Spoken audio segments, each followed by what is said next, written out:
കുടുംബങ്ങൾ താമസിക്കുന്ന മേഖലയിൽ ബാച്ചിലർമാർക്ക് കർശന വിലക്കുമായി കുവൈറ്റ് മുനിസിപ്പാലിറ്റി. ഇത്തരം റെസിഡൻഷ്യൽ ഏരിയകളിൽ നിന്ന് താമസക്കാരായ ബാച്ചിലർമാരെ ഒഴിവാക്കുന്നതിനായി രാജ്യത്തുടനീളം പരിശോധനകൾ ഊർജിതമാക്കിയിട്ടുണ്ട്.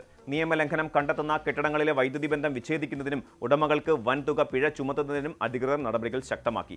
ആഭ്യന്തര മന്ത്രാലയം, വൈദ്യുതി ജല മന്ത്രാലയം, മാൻപവർ അതോറിറ്റി എന്നിവയുമായി സഹകരിച്ചാണ് മുനിസിപ്പാലിറ്റിയുടെ പ്രത്യേക ഫീൽഡ് ടീമുകൾ പരിശോധന നടത്തുന്നത്. 1992 125 നമ്പർ നിയമപ്രകാരം കുടുംബങ്ങൾക്കായുള്ള മേഖലകളിൽ ബാച്ചിലർമാർക്ക് താമസ സൗകര്യം നൽകുന്നത് കുറ്റകരമാണ്. പാർപ്പിട മേഖലകളിലെ സുരക്ഷ ഉറപ്പാക്കുന്നതിനോടൊപ്പം വൈദ്യുതി, മലിനജല ശൃംഖലകൾ എന്നിവയിലെ അമിതഭാരം കുറയ്ക്കുന്നതിനുമായാണ് ഭരണകൂടം ഈ നീക്കം നടത്തുന്നത്.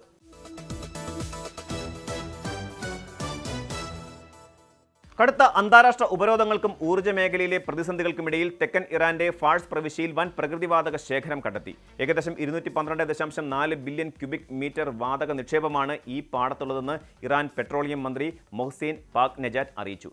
ഇതിൽ 161 ബില്യൺ ക്യൂബിക് മീറ്ററോളം വാണിജ്യാടിസ്ഥാനത്തിൽ വേർതിരിച്ചെടുക്കാൻ സാധിക്കുമെന്നാണ് വിലയിരുത്തൽ. അഴുക്കുകളും ഹൈഡ്രജൻ സൾഫേറ്റും വളരെ കുറഞ്ഞ ഉയർന്ന നിലവാരമുള്ള സ്വീറ്റ് ഗ്യാസ് വിഭാഗത്തിലുള്ളതാണ് ഈ ശേഖരം. അതിനാൽ ഇവ സംസ്കരിക്കുന്നതിനുള്ള ചെലവ് ഗണ്യമായി കുറവായിരിക്കും. ഖത്തറുമായി പങ്കിടുന്ന ലോകത്തിലെ ഏറ്റവും വലിയ പ്രകൃതിവാതക പാടമായ സൗത്ത് പാഴ്സിന്റെ ഒരു ഘട്ടത്തിന് 15 വർഷത്തേക്ക് ആവശ്യമായ വാതകം നൽകാൻ ഇതിന് ശേഷിയുണ്ട്. കൂടാതെ മൂല്യമേറിയ ഗ്യാസ് കണ്ടൻസേറ്റുകളുടെ സാന്നിധ്യവും രാജ്യത്തിന് വൻ സാമ്പത്തിക നേട്ടമാകും. റഷ്യയ്ക്ക് പിന്നാലെ ലോകത്ത് ഏറ്റവും കൂടുതൽ പ്രകൃതിവാതക നിക്ഷേപമുള്ള രണ്ടാമത്തെ രാജ്യമായ ഇറാന് ഏകദേശം 34 ട്രില്യൺ ക്യൂബിക് മീറ്ററിന്റെ കരുതൽ ശേഖരമുണ്ട്. ഉപരോധങ്ങളും തകരാറിലായ അടിസ്ഥാന സൗകര്യങ്ങളും കാരണം കടുത്ത ഊർജ്ജക്ഷാമം നേരിടുന്ന ഘട്ടത്തിൽ ഫാഴ്സിലെ ഈ കണ്ടെത്തൽ ഇറാന്റെ ഊർജ്ജ സുരക്ഷയ്ക്കും സാമ്പത്തിക മേഖലയ്ക്കും വലിയ ആശ്വാസമാണ് നൽകുന്നത്.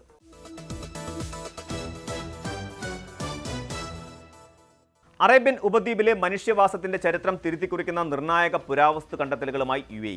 ഷാർജയിലെ ജബൽ അൽ ബുഹൈസിലും അലൈനിലെ ഖത്താറയിലും നടത്തിയ ഉത്ഖനനത്തിൽ 60,000 വർഷത്തിലധികം പഴക്കമുള്ള പുരാവസ്തുക്കളും ശിലായുഗ ആയുധങ്ങളുമാണ് കണ്ടെത്തിയത്. ആഫ്രിക്കയ്ക്ക് പുറത്തേക്ക് ആധുനിക മനുഷ്യൻ കുടിയേറി പാർത്തത് മുൻപ് കരുതിയതിലും എത്രയോ മുൻപായിരുന്നു എന്നതിലേക്ക് വെളിച്ചം വീശുന്നതാണ് ഈ തെളിവുകൾ. വെങ്കല യുഗത്തിലെയും ഇരുമ്പ് യുഗത്തിലെയും സാംസ്കാരിക പാരമ്പര്യം വിളിച്ചോതുന്ന ഖത്താറയിലെ ശവകുടീരങ്ങളും പുരാതന ജലസേചന സംവിധാനങ്ങളും ലോക ശ്രദ്ധ നേടിയിട്ടുണ്ട്. UAEയുടെ സമ്പന്നമായ പൈതൃകം അന്താരാഷ്ട്ര തലത്തിൽ ഉയർത്തിക്കാട്ടുന്ന ഈ പ്രദേശങ്ങൾ യുനെസ്കോ പൈതൃക പട്ടികയിലേക്ക് പരിഗണിക്കപ്പെടുന്നതിൽ പ്രധാന പങ്ക് വഹിക്കുന്നു. വെറും വരണ്ട മരുഭൂമിയെന്ന് കരുതപ്പെട്ടിരുന്ന അറേബ്യൻ മേഖല പുരാതന മാനവരാശിയുടെ പ്രധാന സഞ്ചാര പാതയായിരുന്നുവെന്ന് ഈ കണ്ടെത്തലുകളിലൂടെ ഉറപ്പാവുകയാണ്.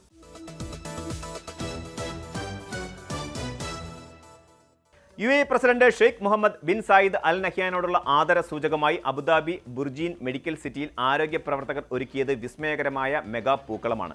35ഓളം രാജ്യങ്ങളിൽ നിന്നുള്ള 1000-ലധികം ഡോക്ടർമാരും നഴ്സുമാരും മറ്റാരോഗ്യ പ്രവർത്തകരും ചേർന്ന് 20 മണിക്കൂർ തുടർച്ചയായ പരിശ്രമത്തിലൂടെയാണ് 250 ചതുരശ്ര മീറ്റർ വിസ്തീർണമുള്ള ഈ പൂക്കളം പൂർത്തിയാക്കിയത്.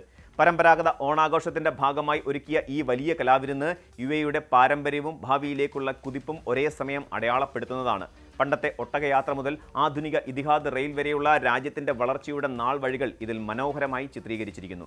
പ്രതിസന്ധികളെ അതിജീവിച്ച് മുന്നേറുന്ന UAEയുടെ കരുത്തിന് ആരോഗ്യ മേഖലയിലെ വിവിധ രാജ്യക്കാരായ ജീവനക്കാർ നൽകിയ സ്നേഹാദരവ് കൂടിയായി ഈ പൂക്കളം മാറിയിരിക്കുകയാണ്.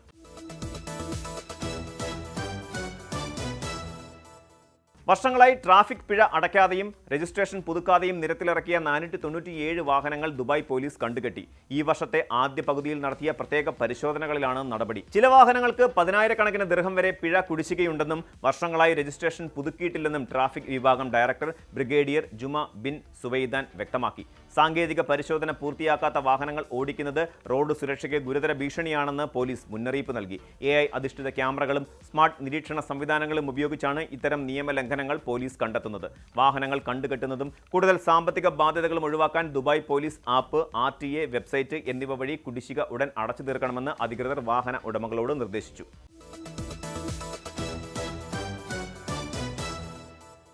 ഒമാനിൽ പ്രവാസികൾക്ക് വിതരണം ചെയ്ത ഡ്രൈവിംഗ് ലൈസൻസുകളുടെ എണ്ണത്തിൽ വൻ വർധനവ്. National centre for statistics and ഇൻഫർമേഷന്റെ ഏറ്റവും പുതിയ കണക്കനുസരിച്ച് 2025-ൽ 3,112 ഡ്രൈവിംഗ് ലൈസൻസുകളാണ് പ്രവാസികൾക്കായി പുതുതായി അനുവദിക്കുകയോ പുതുക്കി നൽകുകയോ ചെയ്തത്. രാജ്യത്താകെ നൽകിയ 5,27,830 ലൈസൻസുകളിൽ 57% പ്രവാസികൾക്കാണ് ലഭിച്ചത്. സ്വദേശികൾക്ക് 2,27,718 ലൈസൻസുകളാണ് അനുവദിച്ചത്. 2024-നെ അപേക്ഷിച്ച് ആകെ ലൈസൻസ് ഇടപാടുകളിൽ 5.4% ശതമാനവും 2021 ശേഷമുള്ള 4 വർഷത്തിനിടെ 56% വർധന രേഖപ്പെടുത്തി.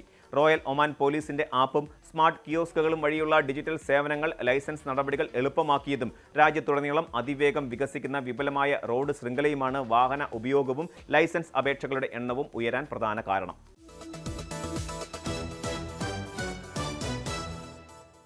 യുഎഇയിൽ സ്വകാര്യ മേഖലയിലെ ജീവനക്കാരുടെയും ഗാർഹിക തൊഴിലാളികളുടെയും ആരോഗ്യ ഇൻഷുറൻസ് ചെലവുകൾ പൂർണ്ണമായി തൊഴിലുടമകൾ തന്നെ വഹിക്കണമെന്ന് മാനവ വിഭവശേഷി സ്വദേശിവൽക്കരണ മന്ത്രാലയം അറിയിച്ചു. ഇൻഷുറൻസ് പോളിസി എടുത്തു നൽകാതിരിക്കുകയോ കൃത്യസമയത്ത് പുതുക്കാതിരിക്കുകയോ ഇതിന്റെ തുക തൊഴിലാളിയുടെ ശമ്പളത്തിൽ നിന്ന് ഈടാക്കുകയോ ചെയ്താൽ പുതിയ വർക്ക് പെർമിറ്റുകൾ അനുവദിക്കുന്നത് തടയുകയും നിലവിലുള്ളവ റദ്ദാക്കുകയും ചെയ്യും. 2 വർഷത്തെ വിസ കാലാവധിയിലുടനീളം ഇൻഷുറൻസ് പരിരക്ഷ നിർബന്ധമാണ്. നിലവിൽ മന്ത്രാലയത്തിന്റെ വർക്ക് പെർമിറ്റ് സംവിധാനം ഡിജിറ്റൽ ആരോഗ്യ ഇൻഷുറൻസ് പോർട്ടലുമായി നേരിട്ട് ബന്ധിപ്പിച്ചിരിക്കുന്നതിനാൽ ഇൻഷുറൻസ് കവറേജ് ഇല്ലാത്ത വിസ അപേക്ഷകൾ സ്വയം തഴയപ്പെടും. വീഴ്ച വരുത്തുന്ന തൊഴിലുടമകൾക്കെതിരെ കടുത്ത സാമ്പത്തിക പിഴയും ഏർപ്പെടുത്തുകയും ചെയ്യും. ഈ ഇൻഷുറൻസ് സംവിധാനം കൂടുതൽ മെച്ചപ്പെടുത്തുന്നതിനായി പൊതുജനങ്ങൾക്ക് സെപ്റ്റംബർ 1 വരെ മന്ത്രാലയത്തിന് അഭിപ്രായങ്ങളും നിർദ്ദേശങ്ങളും സമർപ്പിക്കാവുന്നതാണ്. യുഎഇയിൽ വ്യാഴാഴ്ച വരെ മഴയ്ക്കും അസ്ഥിര കാലാവസ്ഥയ്ക്കും സാധ്യതയുണ്ടെന്ന് ദേശീയ കാലാവസ്ഥാ കേന്ദ്രം മുന്നറിയിപ്പ് നൽകി. കിഴക്കൻ തെക്കൻ മേഖലകളിൽ ഉച്ചയ്ക്ക് ശേഷം മഴമേഘങ്ങൾ രൂപപ്പെടാൻ സാധ്യത കൂടുതലാണ്. അലൈൻ ഉൾപ്പെടെയുള്ള ഇടങ്ങളിൽ കഴിഞ്ഞ ദിവസങ്ങളിൽ പെയ്ത കനത്ത മഴയിൽ വെള്ളക്കെട്ട് രൂപപ്പെട്ടിരുന്നു. വരും ദിവസങ്ങളിൽ മണിക്കൂറിൽ 45 കിലോമീറ്റർ വരെ വേഗത്തിൽ പൊടിക്കാറ്റ് വീശിയടിക്കാൻ സാധ്യതയുള്ളതിനാൽ കാഴ്ചപരിധി കുറയാൻ ഇടയുണ്ട്. രാത്രിയിലും പുലർച്ചെയും തീരദേശ ഉൾനാടൻ മേഖലകളിൽ ഉയർന്ന ഈർപ്പവും മൂടൽമഞ്ഞും അനുഭവപ്പെടാം. മോശം കാലാവസ്ഥ കണക്കിലെടുത്ത് ഡ്രൈവർമാർ വേഗത കുറയ്ക്കണമെന്നും വാദികൾ, വെള്ളക്കെട്ടുകൾ എന്നിവയുള്ള അപകട സാധ്യതയുള്ള പ്രദേശങ്ങളിൽ നിന്ന് വിട്ടുനിൽക്കണമെന്നും അധികൃതർ നിർദ്ദേശിച്ചു.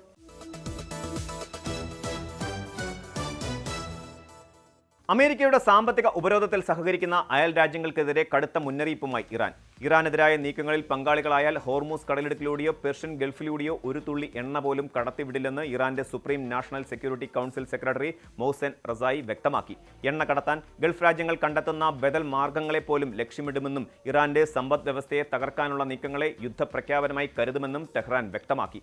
ലോകത്തെ ആകെ എണ്ണ വിതരണത്തിന്റെ 1/5 ഭാഗവും കടന്നുപോകുന്ന തന്ത്രപ്രധാന പാതയാണ് ഹോർമൂസ് കടലിടുക്ക്. അമേരിക്കയുടെയും ഇറാന്റെയും ഉപരോധ നടപടികൾ കാരണം നിലവിൽ ഈ പാതയിലൂടെയുള്ള ചരക്ക് കപ്പൽ ഗതാഗതം വൻതോതിൽ കുറഞ്ഞിട്ടുണ്ട്. തർക്കം കൂടുതൽ വഷളായാൽ ആഗോള വിപണിയിൽ ഇന്ധനവില കുതിച്ചുയരാനും വൻ ഊർജ്ജ പ്രതിസന്ധി രൂപപ്പെടാനും സാധ്യതയുണ്ട്.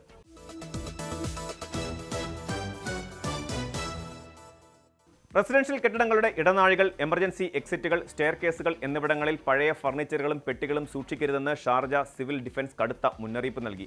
തീപിടുത്തം പോലെയുള്ള അടിയന്തര സാഹചര്യങ്ങളിൽ ആളുകൾക്ക് വേഗത്തിൽ ഒഴിഞ്ഞുമാറാനും രക്ഷാപ്രവർത്തകർക്ക് തടസ്സമില്ലാതെ എത്തുന്നതിനും ഇത്തരം വസ്തുക്കൾ വലിയ സുരക്ഷാ ഭീഷണിയാകും. പൊതുസ്ഥലങ്ങളിലും കെട്ടിടങ്ങളുടെ പാതകളിലും സാധനങ്ങളിട്ട് തടസ്സം സൃഷ്ടിക്കുന്നത് യുഎഇ നിയമപ്രകാരം ശിക്ഷാർഹമായ കുറ്റമാണ്. ഉപയോഗശൂന്യമായ വലിയ ഫർണിച്ചറുകളും ഇലക്ട്രോണിക് ഉപകരണങ്ങളും സുരക്ഷിതമായി ഒഴിവാക്കാൻ ഷാർജയിലെ പരിസ്ഥിതി മാനേജ്മെന്റ് ഏജൻസിയായ BA സൗജന്യ സേവനം നൽകുന്നുണ്ട്. താമസക്കാർക്ക് 800-92-94 എന്ന ടോൾ ഫ്രീ നമ്പറിലോ വെബ്സൈറ്റിലോ അപേക്ഷിച്ച് യു കോൾ വി ഹോൾ പദ്ധതിയിലൂടെ ഇത്തരം കൂറ്റൻ വസ്തുക്കൾ സ്വന്തം വീട്ടുപടിക്കൽ നിന്ന് സൗജന്യമായി നീക്കം ചെയ്യാവുന്നതാണ്. കൂടുതൽ വാർത്തകൾക്ക് News 18 Keralam YouTube channel subscribe ചെയ്യുക.